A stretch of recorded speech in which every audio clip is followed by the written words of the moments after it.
Young Cam Jansen and the Dinosaur Game. Chapter 1. I'm going. Hong Kong, I'm going, Mr. Jansen said. He was driving his daughter Cam and her friend Eric Stratton to a birthday party. Mr. Jansen stopped at the corner. He looked at the street signs. Then he said, I'm sorry, I forgot where the party is and I forgot to bring the invitation. Hong Kong, I'm going, Mr. Jansen said as he drove on. But I don't know where I'm going. Mr. Jansen drove to the next corner and parked the car. Eric said, I'm sure I can remember where the party is. Cam closed her eyes and said click. Cam always closed her eyes and says click when she wants to remember something. Cam has an amazing memory. My memory is like a camera, she says. I have a picture in my head of everything I've seen. Click is the sound of my camera makes. Cam's real name is Jennifer, but because of her great memories, people started to call her the camera. Then the camera became just Cam. I'm looking at the invitation, Cam said with her eyes closed. It says, come to a party for Jane Bell, 3 o'clock p.m., 86 Robin Lane. Cam opened her eyes. Mr. Jansen drove to 86 Robin Lane. There were balloons and a big happy birthday signs on the front door. Mr. Bell opened the door and said, come in. He pointed to a big jar. Before you join the others, guess how many dinosaurs are there in this jar? Remember your guess, the best one wins the dinosaurs. The jar was filled with blue, green, yellow, and red toy dinosaurs. Next to the jar were a slip of paper, a pen, and a shoebox. Cam tried to count the dinosaurs, but she couldn't. Lots of dinosaurs were hidden behind other dinosaurs. Cam wrote her guess on a slip of paper. She put the paper in the shoebox. Eric looked at the jar. He looked for a long time. Then he wrote his guess on a slip of paper too. He put the paper in the shoebox. Eric said, I hope I win. Then Cam and Eric went to the kitchen. Their friends were there, sitting around the table. Chapter 2. The Dinosaur Game.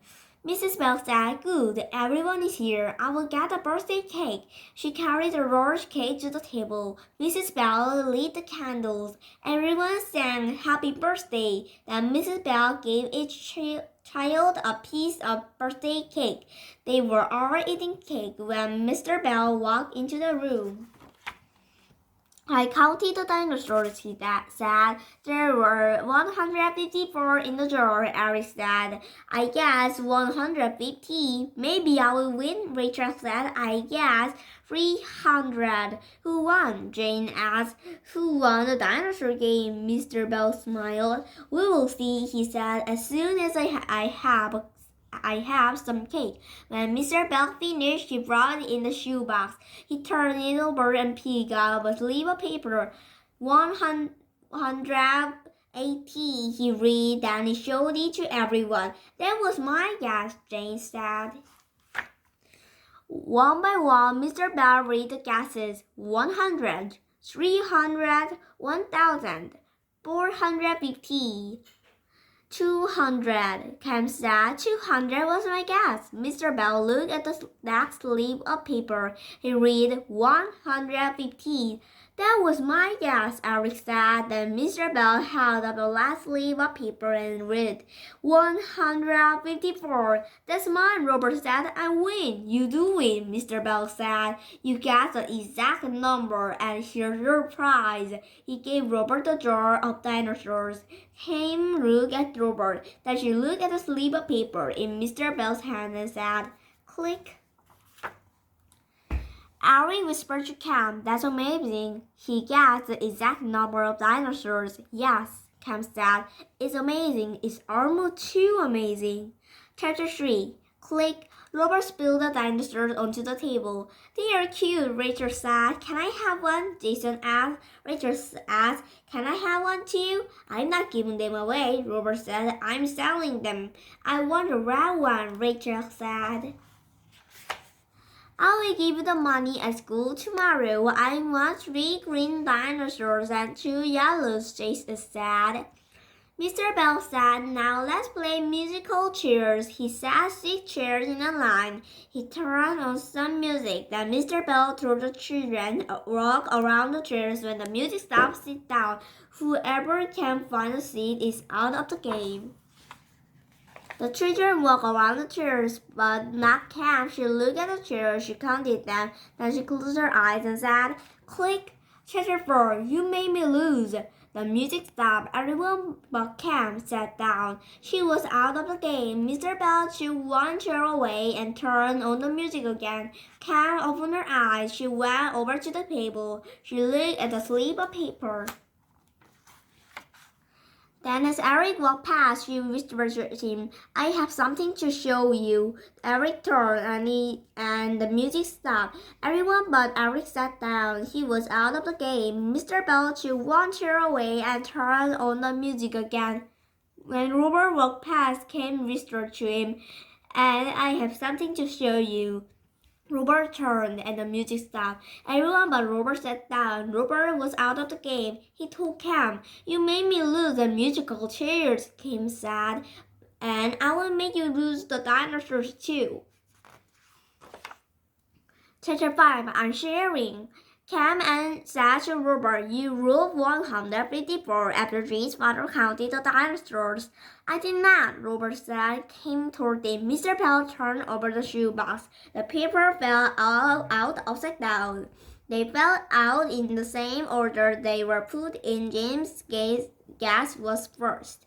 "Eric and I were the last to come to the party. Our guesses should have been last, but yours was," Robert said. "Maybe the papers got mixed up." Cam told him there were 8 guesses, but only 7 kids were at the party.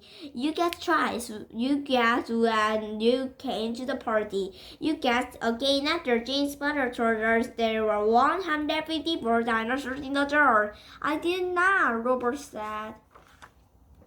Cam picked up Robert's winning guess and "Look at this," she said.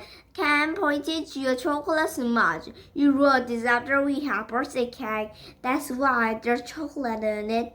Cam and Eric looked at Robert's hands. There were chocolate on them too. Robert looked down. "You're right," he said softly. "My real guess was 1,000 dinosaurs." Robert put the dinosaur back in the jar. After the game of musical chairs ended, Robert talked to Mrs. Bell. He told her that Eric had really won the dinosaur game. Mrs. Bell gave the jar to Eric. Rachel said, "I want to buy a red dinosaur." Jason said, "I want 3 green dinosaurs and 2 yellows." Eric told them, "I'm not selling the dinosaurs, I'm sharing them." The children sat in a circle. Eric walked around them. "One for you," he said, as he gave each child a dinosaur, "and one for you, and one for you." After Eric had given everyone else a dinosaur, he put one on an empty chair and said, "And one for me." Eric walked around the circle again and again. He walked around until the big jar of toy dinosaurs were empty.